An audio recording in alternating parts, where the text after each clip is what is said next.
Welcome back to another episode of the Girl Stop Playin podcast. It's your favorite homegirl, Coriel, here to encourage you to stop playing with your potential and start working for what you want in life and in love. It's my goal to bring you the information and the conversations that's going to help you make the money and get the honey, because you can have it all as long as you are willing to work. And now, you know, it's always a special occasion when we got the fellas in the studio. Y'all love getting into the mind of a man, and that's what we are going to do today with the brains behind the SmoothnGroove brand. We got Mr. Keon Davis in the studio. What's happening? How you doing? I am so good, so excited for this conversation. It has been a long time coming. Yeah. And y'all, when I hit him up, when I slid in his DMs and told him I needed to get him down to the studio, and I told him what we wanted to talk about, what you said? Let's get it. Let's get it. Let's run it. And we are getting into this conversation. It's going to be good, y'all. It's going to get juicy. So secure your edges, secure these wigs. Okay, get your popcorn. Now it's not gonna get that juicy. It might get a little spicy, but we'll see. And y'all know what I've been saying on season 2. We're not talking about business. It's time to get in your business. Mm-hmm. Are you ready? Let's do it. Okay, so I do want to start out with the business. We'll start there, okay, to kind of ease you into the conversation, because most people do know you as Mr. SmoothnGroove. Mm-hmm. What is SmoothnGroove? So SmoothnGroove, we're a smoothie-based company. We started in Alabama about 2011. Mm-hmm. Had major success real quick. You know, we was able to partner with Army University and get on campus. We opened up a bunch of stores. Had a store inside Walmart, and then I grew too fast, too soon, with not the right structure, you know, that type of deal. So I lost, and I mean I lost big, right? 2018, I lost over $275,000 cash, gone, right? At that point in time, it left my bank account $59,000 negative. Shut your mouth. Man, I cannot make this up, right? And so during that time frame, I kind of went through phases and stages, right? And so at the time I was married, I had a baby girl, and we was like, you know what? Let's just relocate to Atlanta. You know, let's start over, start fresh. I was doing work down here. I was doing birthday bash and streets fest and all that stuff in my truck. I'm like, bro, I need to get to Atlanta. You know what I mean? And so we picked up everything. I closed all my stores down. I moved all my equipment and storage units, brought both of my food trucks down here, and then I just restarted, right? And when I restarted, I just jumped in the truck, and everything that I seen in Atlanta, right? Whether it was on Love and Hip Hop, whether it was on The Housewives, whether it was on Instagram or whatever I seen that was a staple in Atlanta, when I first moved down here, I jumped in my truck and I went there, right? And I mean everywhere from Magic City to Blue Flame to, you know what I'm saying, all to the Atlanta Loft, classics. to anything Atlanta classic. I was pulling my truck up, I was going inside, I was getting the owner, I was bringing them out, bring your employees, and I was feeding them for free, right? And at the same time when I was doing that, mind you, I was broke as ever. And I was getting in my truck, but I wanted to create the word omnipresent, right? That's all I kept hearing was omnipresent. You got to be omnipresent. So I would go to one place, I'll be there for 10. And what did that mean to you? That mean I needed to be visible everywhere at all times, no matter what, right? So when I was in my truck, I looked at it as a marketing strategy, right? Where I would go, and I remember going to the Loft and going to get Jason and all them boys in there, like, hey, y'all come outside, I got something for you, right? Giving them a smoothie, giving them a wrap. They like, bro, what is this? You know what I'm saying? Like, they done had it before. They done had products and stuff before, but they never seen anybody just pull up and give it away, you know? And so I knew in my mind that if I did that, the first thing they gonna do is this. Yeah, my boy, hey, this my boy, right? So now everybody that they following gonna follow like, who is this dude, right? And then the same person see me at their job. You know, it's like, damn, I just seen him at the gym. Now he over at the job, right? And so I kept doing that. I kept doing that. I was driving probably 30 miles, right, to make $200 and come on home. You know, I drive 35, 40 miles, come on home, right? I was doing that every single day, you know. And eventually what I did was I seen E. He had a basketball conference that he was doing for the kids. And I was like, you know what? The same way. I reached in the DM. I'm like, hey, bro, I'll come out and I'll feed your boys. You know what I'm saying? He like, all right, bet. How much you gonna charge me? I was like, I'm not, right? So I'm not gonna charge you. I'll make my money on the parents. You know what I'm saying? So when I did that, I did that joint. I came out, and E, he was like, hey, you know, ain't nobody ever did this before, right? So they expected me to give him some BS work, right? Right. So I'm like, nah, I'm giving him work like I charged him double. Giving you top know what I'm tier, saying? Like I'm yeah. giving you top tier work. And so he like, dang, this kind of weird. Like ain't nobody ever kind of reached out and did it like this, right? So he was like, man, I got to do something for you. And so he did like a little promo video, you know, show love. They posted on their end.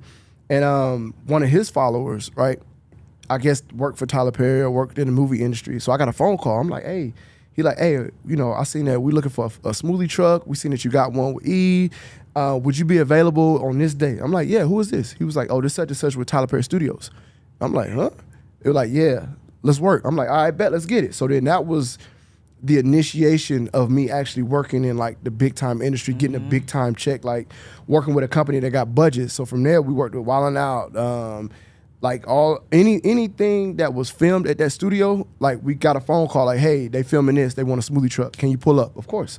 You know what I mean? But your in was that sweat equity. Yeah. Because you weren't only, like so many people get started and they want the money today. Like I started today, I need to get paid today. Right. And in a perfect world, yes, that is great. But we do not live in a perfect world. And when you have that mindset, you're going to put yourself out of business before you get into business because business does not work like that. Right. So many people are afraid of free.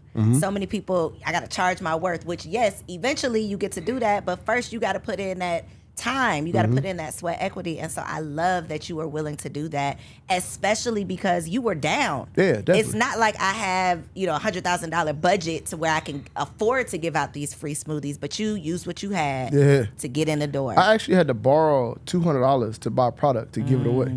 Like that's how that. But the thing for me was that like I knew I had a dope product, right? I knew I had a dope business. I knew I had a dope brand. I had to figure out what I was missing. You know what I'm saying? I had to figure out that missing link. And so it wasn't the product, because when I was at Auburn, I made millions of dollars selling smoothies. Like I got articles and like I was making a lot of money selling smoothies. You know what I'm saying? So like that just this just did something to my spirit to think about going from the billions of the dollars to the negatives of the dollars. Imagine that. And so like during that time, to rewind a little bit, I got so down, so depressed, I almost committed suicide and everything. Like I was so, because I was tied into my money. Right, so every morning I would my identity. Yeah, you know what I'm saying. So every morning I would wake up like, oh yeah, like yeah, let's go. You know what I'm saying. And then it went from that to like, ooh, like hold on, like so then you start robbing Peter to pay Paul, pay Luke, borrow from Luke to pay John. You know what I'm saying. And I had got it so strategic during that time frame to where when it came down to paying my employees, I knew that this employee would come get his check on Friday. Right, this girl was coming as soon as checks was available, so I had to make sure I had hers on deck. I knew the other girl was gonna come on Wednesday to get her check because she wasn't really tripping. Days. You know what I'm saying? So I was writing checks for them on Wednesdays. I was giving her cash on Fridays. I was turning around and, you know what I'm saying, because I knew I had a couple of days, so when they came, let me go ahead and change that check out for cash. You know what I'm saying? Because the account was jammed up. You know what I mean? So I had to learn how to just figure stuff out and maneuver my way around it just to try to stay open. You know what I mean? So the added layer of toughness for men, especially for you at the time because you were married, right? So you had the extra responsibility of, I don't just have to make sure I'm okay. I got to make sure my employees are okay. I got to make, my wife is going to be looking at me for something. Crazy. Even if she knows what my circumstances are, there's still some responsibility that I have for other people, which as a woman, thankfully in the proper order, right? I could slip a little bit because my husband is covering me. But when you are the husband and you have that responsibility to cover your family and you don't have it, I cannot imagine what that has to do, mentally, spiritually, just how that, could affect you. What was that time like when you had someone to answer to at home? Well, it was, it's different, right? So like now me thinking back on it, and understanding my current situation, my current relationship, it was just completely different. You know what I'm saying? And so from there, it's just more or less, it's like, no, we good. You know what I mean? Like, hey, I know how you feel, I understand, but we good. That wasn't the case then. I was going to say, did you have that understanding? Nah, that wasn't the case then. Not, at that time, it was more or less of like, I told you so. You know what I mean? So feeling that pressure and this pressure and that pressure, and like it was so bad, Coriel, that like I used to go to the mall, right? I used to walk around the mall just to hear how good of a job I was doing. You know what I'm saying? Like I would go. Because you weren't hearing that at home. I wasn't hearing it nowhere, right? So it was like I was so beat up and beat down on myself that I would just go walk around the mall because I knew everybody in there was like, hey, boy, you doing your thing, boy, hey, keep killing. You know what I'm saying? Like, and so, but it didn't help. It didn't help. None of that junk helped until, I really dug into myself, right? And so, like, I got a tattoo now. I just got it the other day. Every man must search his own soul. you know, and I just started to get to that point where I understand what that means, right? At the time, I was actually going through that, but I didn't really know what that meant. I was just finding ways to just get to the next stage. I was finding ways to get to the next day. I was finding ways to figure out how to just power up just enough to get past this. Now, once I'm done, I can just go to sleep and rest, right? But when I get back up, it's like, oh, shoot. Starting over. Yeah, you got to start over. So during that time frame, I was going to sleep tired, waking up tired, operating tired, you know what I'm saying, maneuvering tired, like everything I was doing, because I was mentally just everywhere and mentally just drained to the point where, like, I don't even know how I was functioning. Like, it's all such a blur that it was like, oh, we just got past it. You know what I'm saying? And so that's kind of what it was during that time. But like now, I mean, even in the space of business and relationship, it's different, right? Mm-hmm. And so now it's a partnership. I don't want to talk about the now yet. Okay. I want to go back to the then. Let's go to the then. The then is what I'm sure taught you a whole lot of lessons to get you to what you are, you know, blessed to experience now.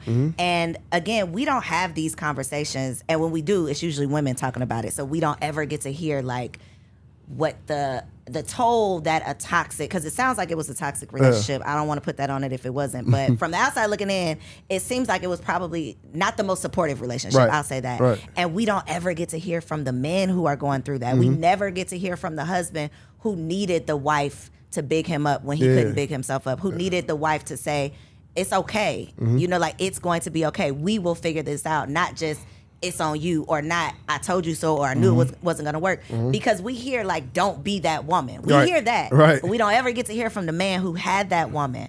And so now being able to experience something different, I think you probably appreciate it much more because you didn't have that before.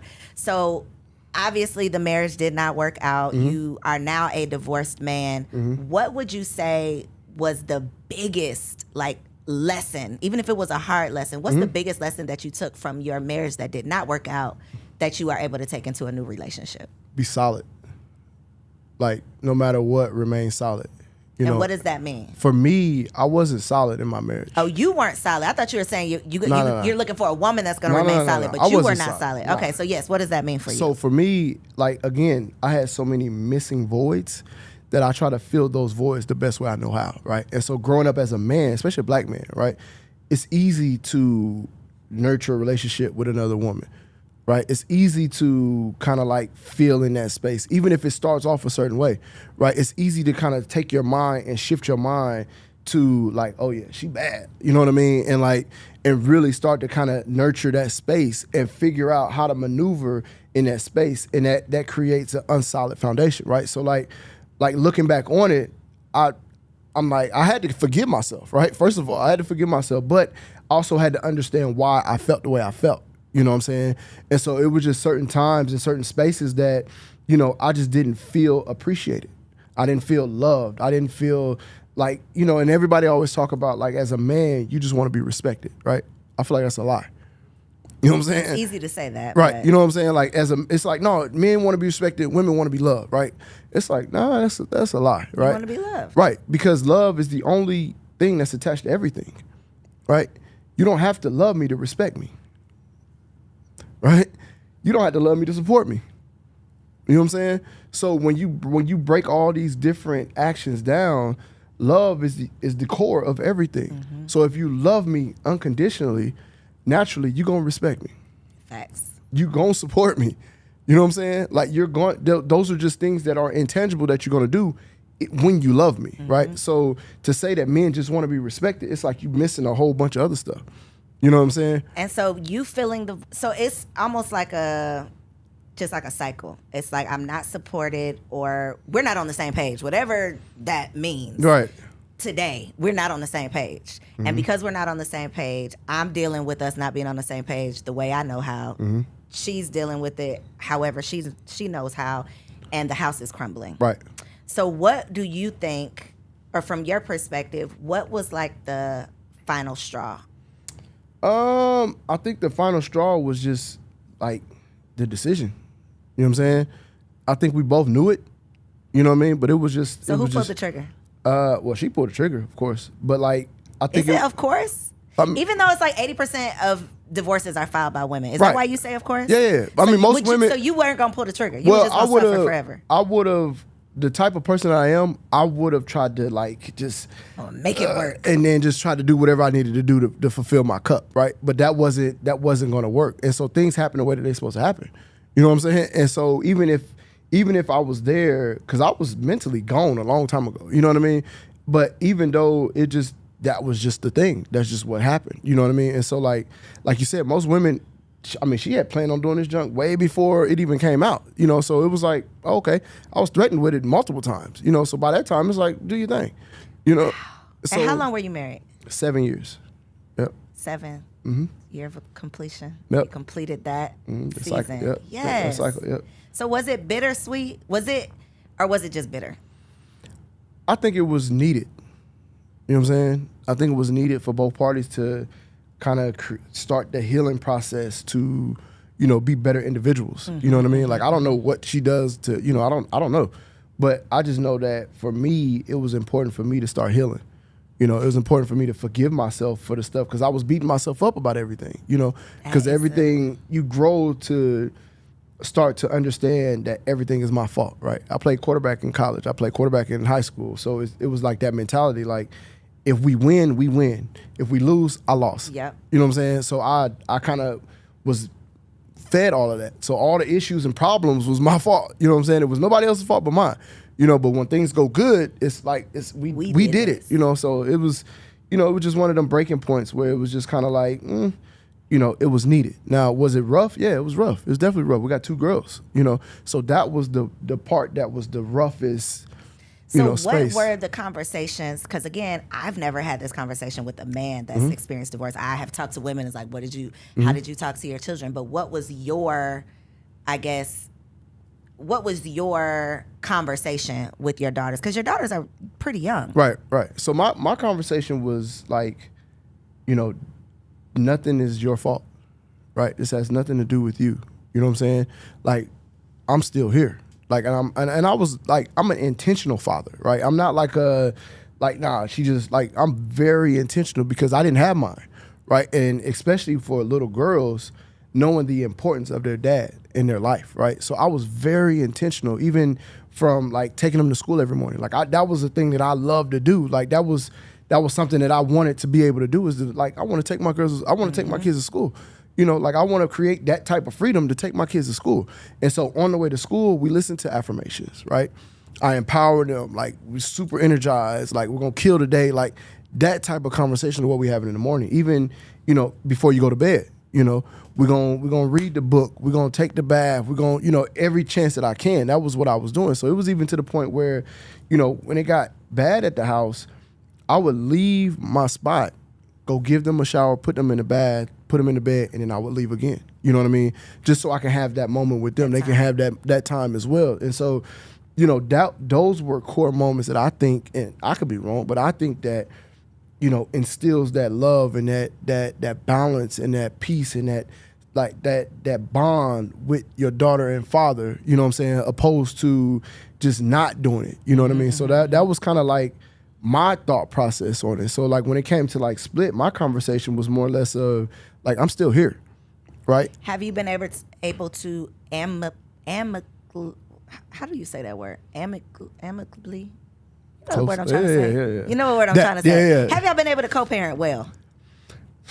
That's different. It's sometimey, right? And I think it's sometimey because it's situational, right? So when it's on their end, it's like, hey, you know, I was thinking, you know, when it's my end, it's like, nah, we got to go by this. We agreed to, yeah. You know what I'm saying? So that's kind of the, you know, it's always a pick and choose, and it's always a one-sided benefit, you know. And I had to learn that, you know, again, the type of person I am, I'm a giver. I'm like, all right, cool. I'm gonna always be straight, right? I'm gonna always be good, you know.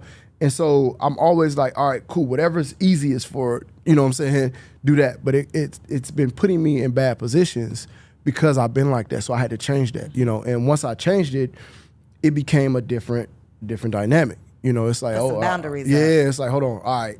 You know what I'm saying? I still try a little bit, but it's not as much as I have in the past. Yeah. And I'm able to recognize the strategic. When you're being taken advantage of. You know what I'm saying? I'm able to recognize it now. And then my lady, she's like, no, we're not doing that. You know. Yeah, so let's talk about the new. Let's talk about the new. Let's go. Let's go. He like, we out with the old, baby. We in with the new, baby. Okay, so as a once married, divorced man, my first question, do you want to get married again? I will. You will? I will, yeah. Do you want to get married again? Possibly.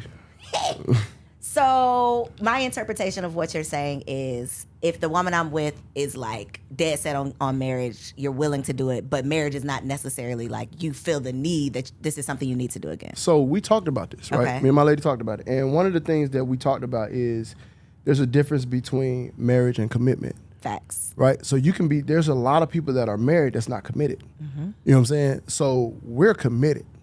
You know what I'm saying?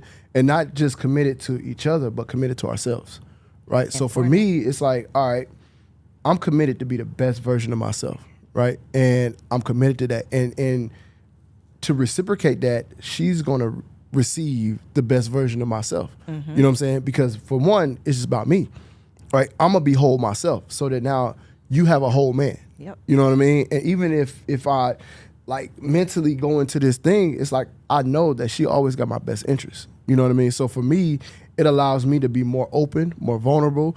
It allows me to have less ego, right? So I've been trying to kill my ego for the longest, you know? And so it allows me to receive information or receive criticism, right?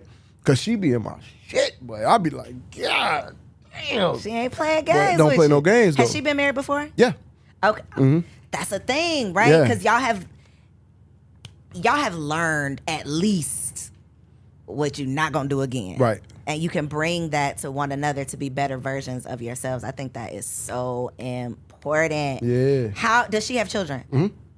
How does that element? How does that play in y'all's relationships? It was in the beginning. It was kind of tough because it was just like, hey, I don't want to overstep. You know what I'm saying? And vice versa. It's like, I don't really know how you raise. I don't know your strategy. I don't want to do too much, you know what I'm saying, type of deal. But eventually, after, just being interacted and being around, I think that my values, my morals, like who I am as a man, allows her to recognize that however I'm treating the kids, it comes from that space. You know what I'm saying? So it's like, all right, look, this is how we do it. Like, hey, whatever you feel. You know what I'm saying? Like, and then even with me having suggestions, it took me a while to be like, hey, no, I don't think you should be, you know what I'm saying? That's going to probably, That ain't gonna work out the way you got. Yeah. And so it took me a while to even say that. But then now it's like, what you think? Like, how you feel? Did I do that? You know what I'm saying? How do your daughters feel that, because I'm assuming her kids live with her. Do they see you more than your girls? Yeah, her kids. So we actually live together. So we're in the same house. How do your daughters feel about that? So my daughters feel like they're excited. Like they got their own space, their own room. I'm a daddy's girl. I'm just thinking, like, if that was me, I need to be living with I want to be at my daddy's house. So when they come, they got their own space. You know what I mean? They in their own space. So you're making them feel they got their own drawers. They got their own toys. They got their own, like, everything is set up. You know what I'm saying? Like it would be if they was there every day. You know what I mean? And so it's no difference from that space. But I think for them, they're adapting to, because we show a lot of love in the house. You know what I'm saying? Like it's wait a minute. Yeah, like I seen my daughter one day. I was kissing my lady. Like I come in, I hug and kiss everybody.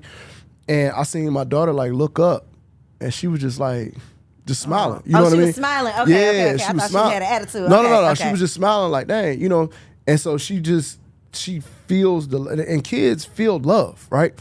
Kids feel love, and all you have to do is just love, just produce love, and everything else will fall into place. And so that's really the strong dynamic that we try to produce and show. It's like just show these kids how to be great humans. Do you have baby mama drama? Little bit. I try to. We knew the answer was yes based on that giggle. I can't imagine. I can imagine that it's challenging a lot, and I think that it's more so challenging when your own feelings and your own emotions are taking over, like, the best for the kids, right? Versus us focusing on this is what's best for the children. It's well, I feel this way, or I don't want that, or especially when you're used to getting your way, I think it's even more of a challenge. And then when somebody else is in the picture, it's like, well, Like, what's up? Yeah. So the thing for me was like the beauty of what I had was I had a woman's point of view, right? I had a woman's point of view based on this situation, but someone that loves me, right? So it's like, no, and gonna tell me I'm wrong. Like, I've been wrong a lot of times. Like, I had to go, you go through the little divorce situation, and I almost got like jammed up because of my ego, right? And that's why I tell people all the time, What bro. does that mean? So, like, I literally, like, was just tit for tat, right? It's like, nah, man, it should be like this. Like, you getting all this, I'm doing, like, come on, bro. Like, you know what I'm saying? Like, freaking, I ain't doing it then. You know what I mean? Like, that type. You know how most men get in that space. And I think that's where most men get messed up at when it comes to, like, divorces, separations, and all that stuff. We get the short end of it, right? And we feel like we're getting the short end because we're approaching it and attacking it from an ego standpoint, right? It's like, no, man, it should just be like this. Like, I'm telling you this, I'm showing you it should be like this. And it's like, nah, well, we're going to go with her, right? You know what I mean? And so now, as a man, you get frustrated because you feel like you ain't got no right. So you feel like you ain't doing it, or you feel like they always get what they want, and you trying to give and all that. So the ego comes into play. And so that almost messed me up. And so I had to realize, and we had a conversation, me and my lady had a conversation, and was like, look, you just got to do right by the girls. Forget everything else. You know what I'm saying? Forget all that. It's about them. What's best for them? You know what I'm saying? And so from there, from that standpoint, it was like, I get it. My ego was in the way. Let me remove the ego, right? Let me get rid of the ego and let me think about being a great father. You know what I'm saying? It ain't about me. We getting the short end of the stick. Yeah, of course. But it's not a, and I will say this, right? And I'm a strong advocate for us, and I'm a strong advocate for understanding, but at the same time, we put ourselves in that position, right? As men, because one is most women, majority of women are very strategic, right? Very strategic. Most men, we're not approaching things with that strategic manner. You know what I'm saying? We kind of figure it out as the situation come along. It's like, all right, we need to deal with this, right? Most women have already figured out every space before it's even brought to your attention. Got a plan. You know what I'm saying? And so now when you do that, go back to what we was talking about earlier, we dealing with so much other stuff, right? That now we got to try to compartmentalize and kind of focus, and majority of the time things slip through the cracks, right? We're not as, and I won't say all men, but like, I know for me, I'm not as detailed. I'm better now. I wasn't as detailed as I should have been, right? I wasn't paying attention to You know the kid's detail. doctor's name? Yeah, I got it in my phone. Okay, I don't know about heart, but I got it in my phone. I be like, what that baby doctor? What's his name? Yeah, I just had an appointment the other day. Yeah. Okay, so you be know. Y'all gonna have more kids? No, we ain't gonna have more kids. That's a no. Nah, we doing businesses. Those are kids. Your ex was not an entrepreneur. Is your next an entrepreneur? My now is entrepreneur. Yeah. Like, let me get that. Okay, I just threw that out there. He said, put some respect on it. She is an entrepreneur. Yeah. So for other fellas out there who are entrepreneurs, they are not married yet, they're in the dating space, would you recommend, like, do you think that made a difference, that your ex was not an entrepreneur and maybe she didn't understand the ups and the downs and the real life, this is what it is, and your woman now does? Do you think that plays a role? I think it does. It's just, my lady is just like, she dope. You know what I'm saying? Like, that's just what it is. Like, regardless of if she was working, I think she would have the same type of mentality. You know what I mean? Just because she a dog. And so from there, it creates this level of like, let's get it done. You know, like, it got to get done regardless. No matter who does it, no matter what happens. Like, you know what I mean? Like, she owns multiple businesses that are in different spaces, but she's able to, like, strategically do everything. You gonna bring her down to the show? Yeah, I'll bring her Y'all down. public, right? I saw a post or something, so it's no secret, so she can come on down. Yeah, ain't no pressure. Talk. Yeah, because I think not just because I'm nosy, even though I am a little nosy.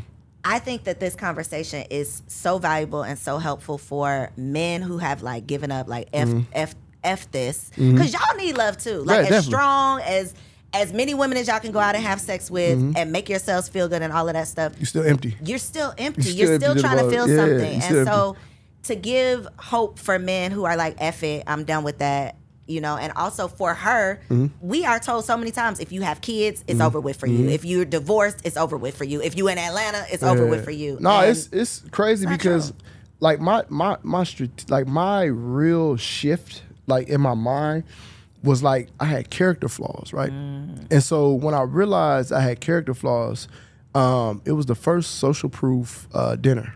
You know what I'm saying? Mm-hmm. The all white joint. Everybody was there. I was there, yeah. Yeah. And so when I was there, I was like, that was in the middle of like the rough part. You know what I'm saying? Pause. Mm-hmm. When you say character flaws, mm-hmm.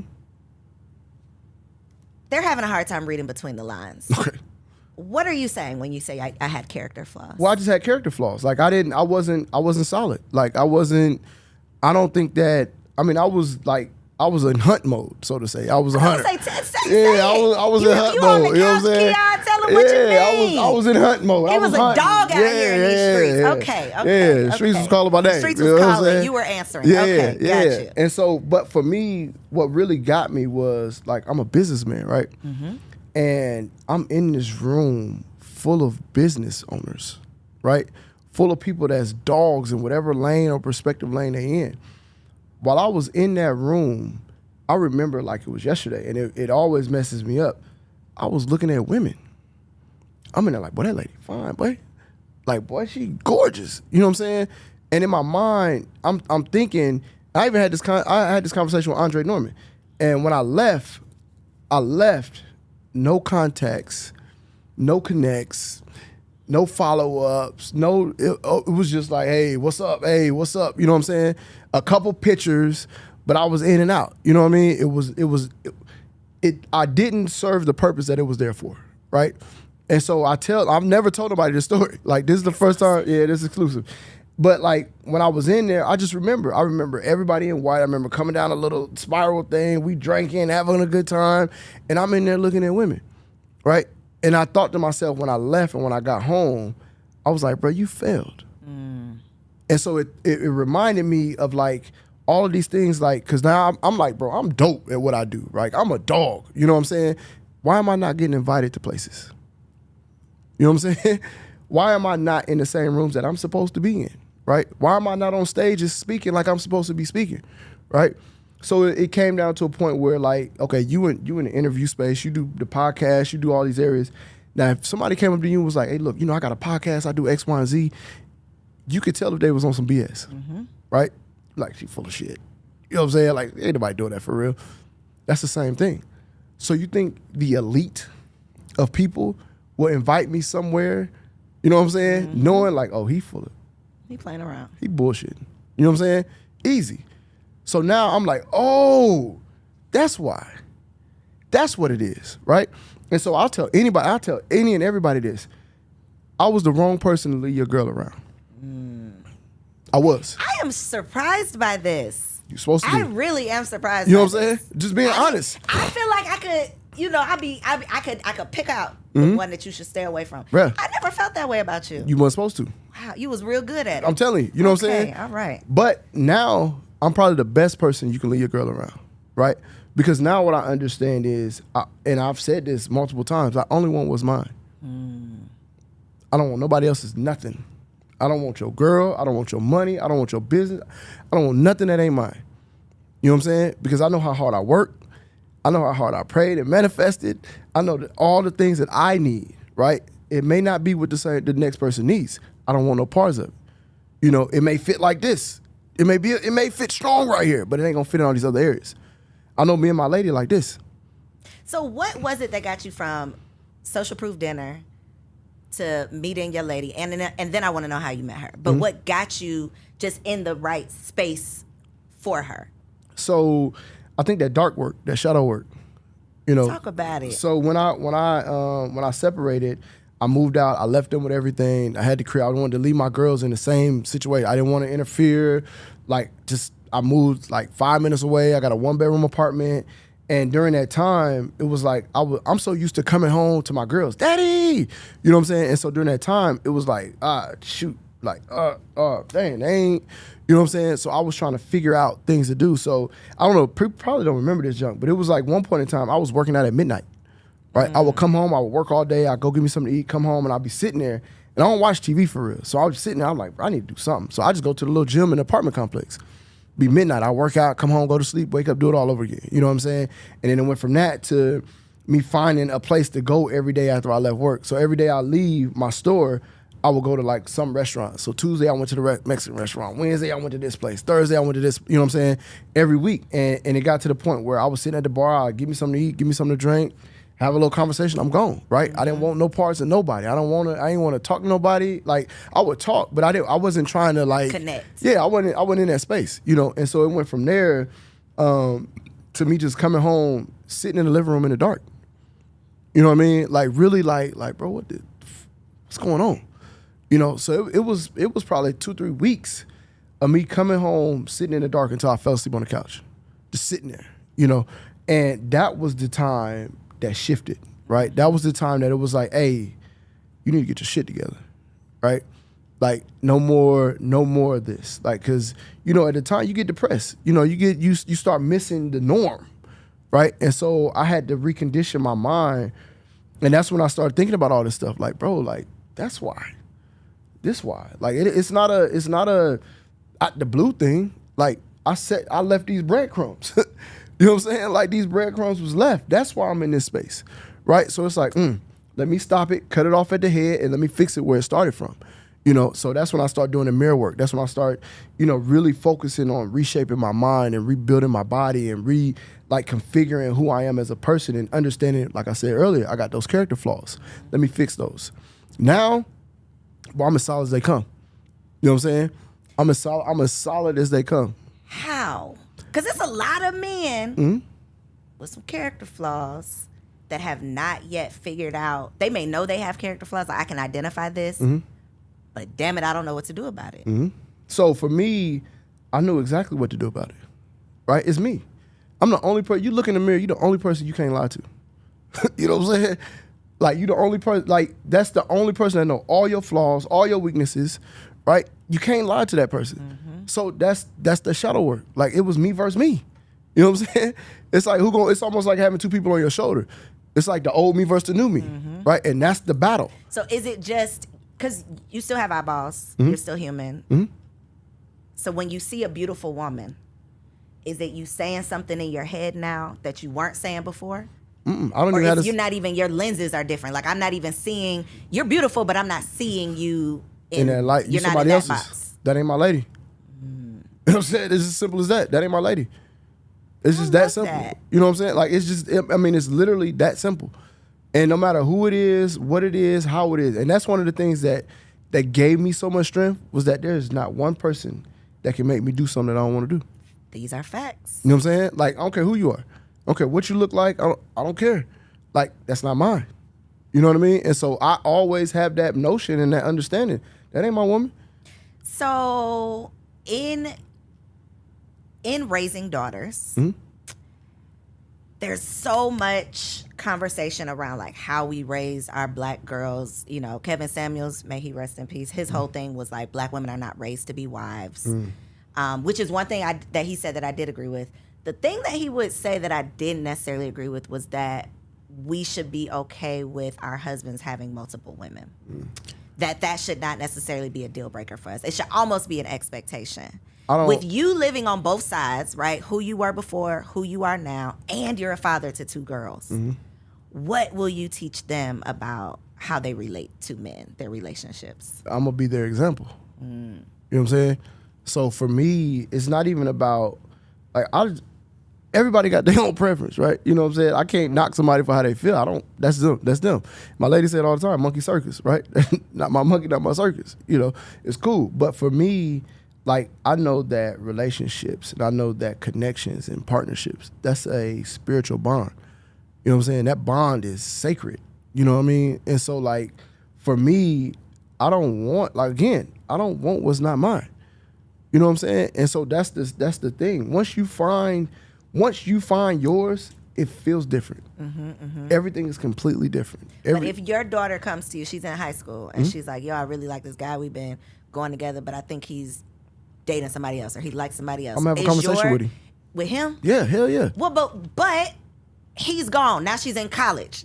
So the conversation with her, what is the conversation? What are you teaching her that she should accept in relationships? So in relationships, it's going to be the same. Like I said, I'm going to be the example. Your man should be solid, right? And one of the things that I think that I never got, and I wish I would have gotten, was a conversation with the woman that I'm with's father. Right? And so for me, it's like, okay, if this is the woman, if this is the man or the boy that my daughter chooses, let me instill what I can for him to be a better version of himself for my daughter. You see what I'm saying?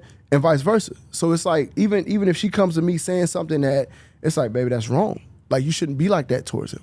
You know what I'm saying? And be able to have that level of conversation, but do it on both sides. Because, I mean, at the end of the day, as growing boys, we don't know what their father taught them. Right? We don't know Or if their father was there to right, teach them anything. You know what I'm saying?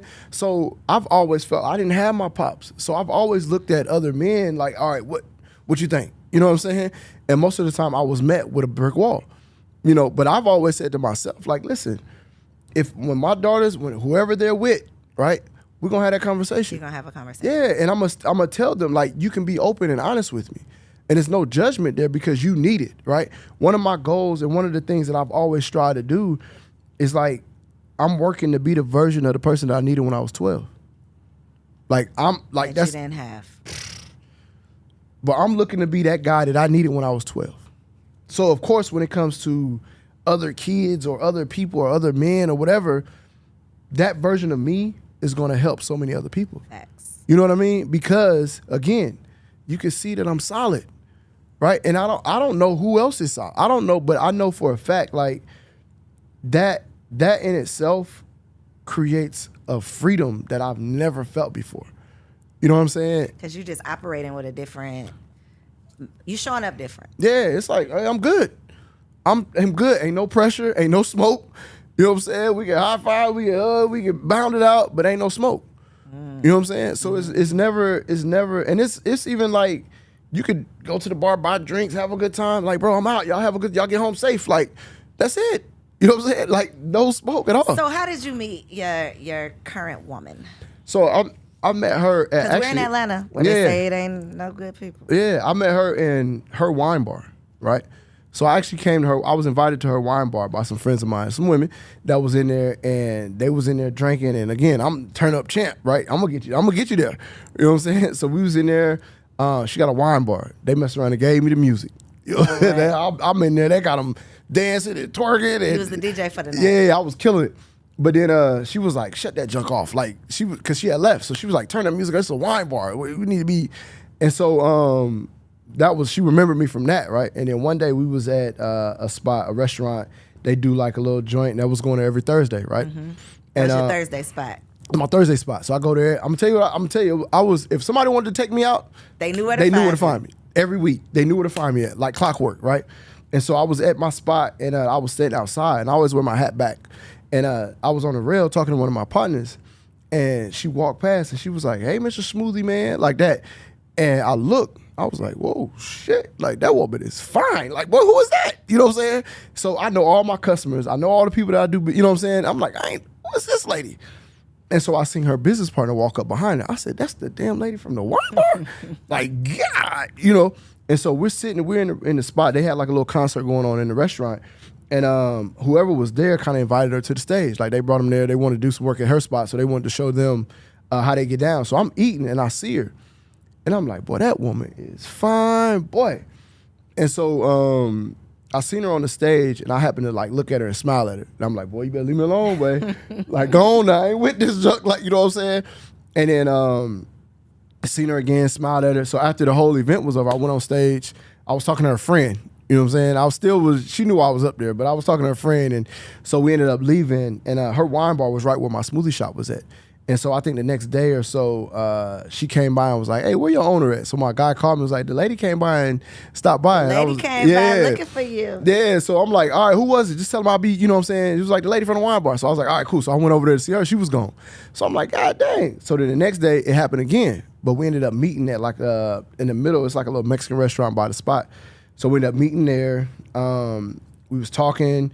I mean, we probably talked for like an hour, just chopping it up. You know what I mean? And then we left there and went to her spot. And then we went to another spot that night.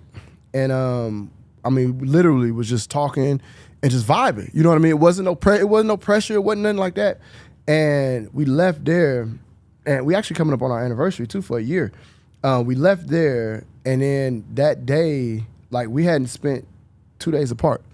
We've only spent 2 days apart since that time, and it was because I went home, took a shower, fell asleep. You know what I'm saying? I did that twice. She was like, all right now, hey, don't, third time now. Hey, don't do that no more. After that, we've been locked like, you know what I'm saying? We've been thick and thieves. Yeah. But, and of course, throughout the process, we had our ups and downs, but I tell anybody that woman upgraded the hell out of me. She wasn't playing with you.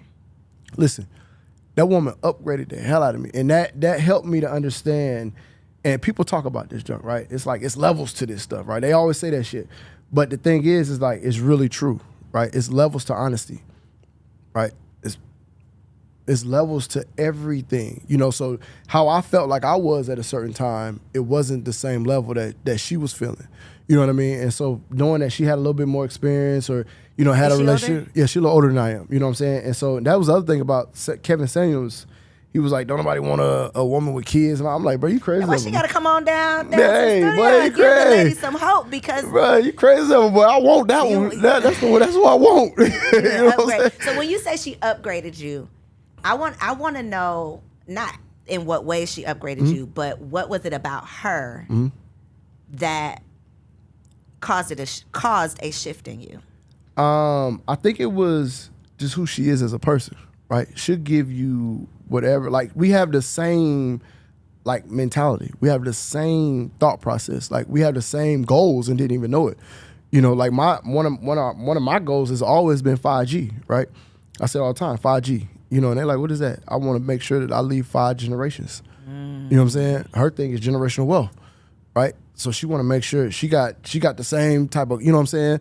Like, in a couple of years, like I've always said, when I turn 40, bro, I'm giving my driver's license back. Like, you can have them. I ain't driving no more. You need a driver. No, I ain't driving no more after that. You know what I'm saying? Her thing is now, shit, we finna be bi-coastal. Like, we finna move out of the country.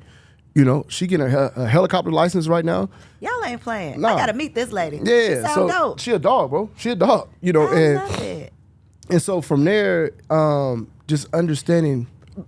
Real quick, because there was a point behind that question. I think a lot of women think that the way that we upgrade a man is by No. making you do the thing. But it sounds like she inspired you to do the thing just by who she was. Yeah, who she was, like, she operates at a high level, right? And so experiencing someone else that operates at an extremely high level, you know what I'm saying? It's like, oh, shoot. You got to rise to the occasion. Yeah, let's do it. This is what we're doing? Let's do it. You know what I mean? And so that was always like a positive. And then for me, I didn't even know this. Just who I am was completely different for her. You know what I'm saying? Like, for me, I make her coffee every morning. I don't even drink coffee. You know what I'm saying? I learned how to make her coffee. So it's like, I make her coffee every morning. You know, and so that was something that she was like, nobody's ever done that. You know, and it wasn't that I was like, let me find out something I can do. It's like, no, it's like, I see that you drink coffee every morning. Let me make that junk for you. Let me have that junk ready. If I get up earlier, you know what I'm saying? And it started for me just waking up a little earlier and doing it because I was always waking up early, to now it's like, all right, let me make sure I get her coffee, even if she's up. Let me go run and grab that coffee real quick, because I know she gon' want that damn coffee. I love this for you. You know what I'm saying? I feel like you're just like in another. Your spirit is just different because of, you know, your surroundings and even who you are. Because I don't want to just say it's because of your relationship, but it's what you went through that really not even, it's like made you who you were meant to be. Because you're not somebody new. It's who you originally were. You're just getting back to yourself. Right. So I love that. Yeah. And I'm very excited for you. Yeah, it's dope because like we have, she asked me the other day, she was like, why is it so easy for you to make adjustments when I mention something to you? Right. So I was like, I mean, that's an easy question, you know, because I want to be the best version of myself, right? And so when she sees me, and she tell me all the time, she's like, when I see you, I see greatness, right? And that's the only thing I expect out of you, right? So when I understand that and I know where it's coming from, I know it's genuine. I know that's like genuinely there, right? So it's like when you tell me something that you see in me, I need to adjust. You know what I'm saying? So you closed your store down a couple months ago. What was, and y'all were together. What was her reaction to, and I'm sure it wasn't like one day the store just closed. I'm sure this was like a process, but what was her reaction, I guess, or her perception of you during that time? She was like, the only thing that she said you should have better planned because you knew it was coming. But it wasn't a, I told you so. No. It was like, hey, what's next? You know, what we finna do? You know, and so now, like, And right now we're working on 3 projects. Like we're opening up 3 restaurants all simultaneously, together. So when you're talking about kids, these are our kids. Business partnership. Yeah. So now, like she said up before, she never had a partner for real. I've never had a partner for real. Now we have partners. Like we got a partnership, where we can lean on each other when we need it, and just always be in a space that it's like, hey, what we need to do next? Like, all right, what you got? All right, this is what I got. Let's run it, And I've never had somebody support me as much as she do. Like when I got the key to the city of my hometown last year, and we had just really like started communicating and talking and got serious. She flew out there. You know what I'm saying? She was like, no, I'm coming. I'm like, what? Like, no, I'm coming. Every interview I did, she was there. Every event I did, she was there. Even she's even moved stuff around so that she can be there. And I'm like, damn, this woman is at everything I do. Priceless. You know what I'm saying? And that right there, it gives for a man. Put that battery in your back, baby. Well, I run through a brick wall. I know what it do. I'm talking about full steam, right? So like as a man, to have somebody believe in us, I'm telling you that you talking about a Duracell. Like to know that this woman believe in me, and she like, what? Say no more. Say no more. I got it, baby. Say no more. Say no more. I love it. So inspiring, y'all. Fellas, get your ish together, okay? Because when you get your ish together, you can live happily ever after like Keon, okay? Where all of the pieces, and this is the thing. It's not that life is going to be perfect. Nah. But it's your perception of things is like the lens by which you're looking at life is just different. It's everything is not a problem. Nah. There's a possibility, right? Nah. Yeah. You got to get that ego though. That's the biggest thing I think for men is like understanding the ego, right? And when it comes to relationships, like the only time I really bring my ego out is when I'm either like playing sports or like competing or like doing something like that. Other than that, there's no reason for me to have an ego, right? So like when it comes down to my lady, I don't want an ego with her, right? She sees things differently than I see them. You know what I'm saying? Her experiences are completely different than mine. So if she sees something and she challenges me, it shouldn't make me like, ugh, you know what I'm saying? And so one of the things that I think about all the time is like that 120 joint. You know what I'm saying? Like E be talking about that 120, like I want to be good in every area, right? I'm not just a great businessman. I'm a great father. Tell us the 120. I'm not familiar. So with 120, I know ET talk about like being 120. Right, all the way around, like being great at everything that you do. Gotcha. You know what I'm saying? Like it's a lot of strong business owners that have terrible relationship with their kids. You know what I'm saying? It's a lot of people that are great with their kids but terrible in business. You know what I'm saying? Or they wife don't like them but their kids love them. Like you know what I'm saying? So it's like I'm built to be great in all areas. You know what I mean? And so that's the only thing that I expect out of myself. It's like I'm going to be a great friend. I'm going to be a great spouse, right? I'm going to be a great son. I'm going to be an amazing father. I'm going to be a great businessman, and I'm going to do it with integrity. You know what I'm saying? Across the board. So no matter what happens, I know that I'm going to give my absolute best in whatever area. And if I need to be stretched, and that's what happens. Like I get stretched where you get challenged and you like, no, you ain't doing it. It's like, all right, bet. At first you bring out the ego, like, but I'm doing this, I'm doing that. It's like, you know what? You're right. I am built for this. So I'm gonna do this too, right? What else you got? I'm gonna do that too. Throw something else on the plate, cause I'm gonna do that too. Across the board until now you like, bro, like, what shit, I can do everything. You know what I'm saying? And now they talk about like being able to do too much stuff, you kind of get distracted. It's like, it's not that. It's that whatever challenge is in my face, I'm going to handle it. And I'm going to handle it gracefully. And I'm going to do it at a high level all the time. So that's the thing that's what I stand on now. So it's like, it's whatever. Like when you said this is what we do in the podcast, run it. Let's do it. Run it. You know what I'm saying? Because next, like even like I was talking about earlier, my daughter, I used to go see my daughters at school every morning, right? Like, because I was missing them so bad. I was really missing them because I was only getting them every now and then. And so my lady was like, look, what did you normally do, right? So she was like, I was like, I took them to school every morning. She was like, well, meet them at school. So I would meet them at school when they was dropped off at school, give them a hug, give them an orange, give them, you know what I'm saying, empower them like I do in the car, 2-3 minutes, and send them on to school. You know what I'm saying? At least 3 to 4 times a week I was doing that. Getting up, meeting them at school, right? Well, now they just moved to Marietta. So I can't do that no more. So now it's a different mental dynamic. It's a little challenge. Yes, it's challenging. You know what I'm saying? It's an hour and some change. You know what I mean? To be able to do that. And so I'm saying that to say that, excuse me, no matter what happens, the adjustment will be made, right? And now instead of me looking at the problem, oh, they moved to Marietta, it's like, all right, cool. Let me figure out a way to make an impact on them where they are, right? So I told somebody the other day, I'm going to make myself so big, I'm going to do so well, and I'm going to do great by people so much that the people in the school are not even going to believe that I'm their dad, right? So when they say, no, my dad is, it's like, that's not your dad. That can't be your daddy. You see what I'm saying? The same thing that I used to feel, like I said, when I was 12, that's what I wanted. You know what I mean? The impact of my father or, you know, my family to have an impact on people to where they didn't even believe that it was my dad. You know, so that's the type of level of like, let me fix the problem. So now, hey, get cool enough with the teachers where I can do a Zoom call while the kids in school. It's cool. I just need to see their face. Let me figure that out. You know what I mean? Listen, active fathers, it's such a, it's not celebrated enough. And it's so needed. I mean, the statistics, like we know the impact that fathers make. And so, I don't know. I'm a pray about that one because the hour drive. It's just an adjustment though. Yes, it's adjustment, but it's not a. Again, I don't look at the problem. I just figure out the solution. Find a solution. That's it. Just find a solution. Well, let's drop the mic on that because the problems are gonna come, but it literally is what your response is to the problems. How you can turn this obstacle into an opportunity, and it sounds like that's what you're doing. Yep. So we cannot wait for these 3 babies, these businesses that you are about to birth so that we can support them. You want the exclusive?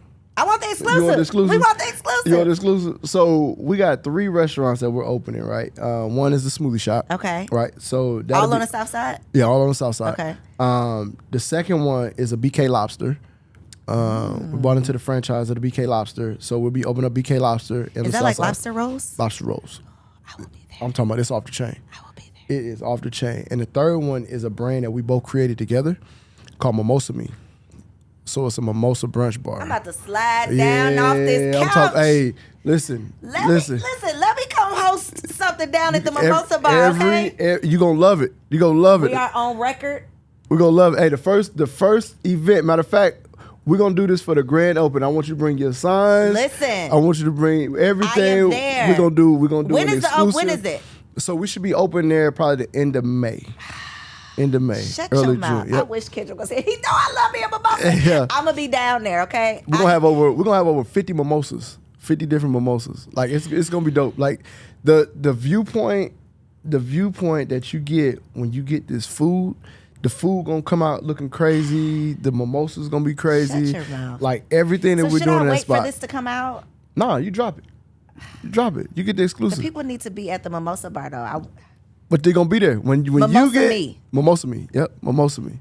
That's the name of it. Shut up. Yep. I don't love that for you. I love that for me. I love that for me because I'm going to be all up and through there. Y'all, we gotta support it. We gotta check it out. The wine bar, you wanna tell us? Yeah, so she has a wine bar called Pure Zen. Pure Zen. Yep, so it's on the south side as well. Everything is in ATL. McDonough. Yep. Everything is in McDonough. I don't know where McDonough is, but I'm gonna find this mimosa Mimosa spot. Me. So Yeah. Listen, I will be there. Okay, y'all heard it here first. We got the exclusive. I enjoyed this conversation. I appreciated it. And we got to have you back. Let's do it. With your lady. That's gonna be hard. She don't like the camera. She don't like the mic. Come on down.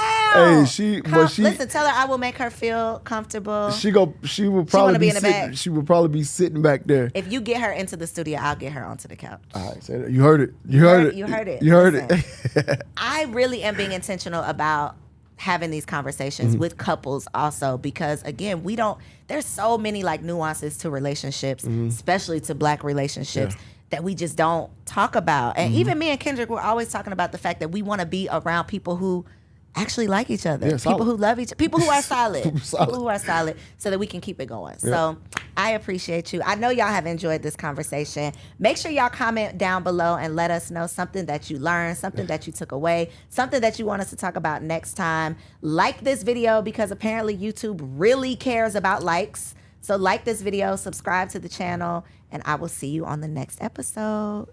We out.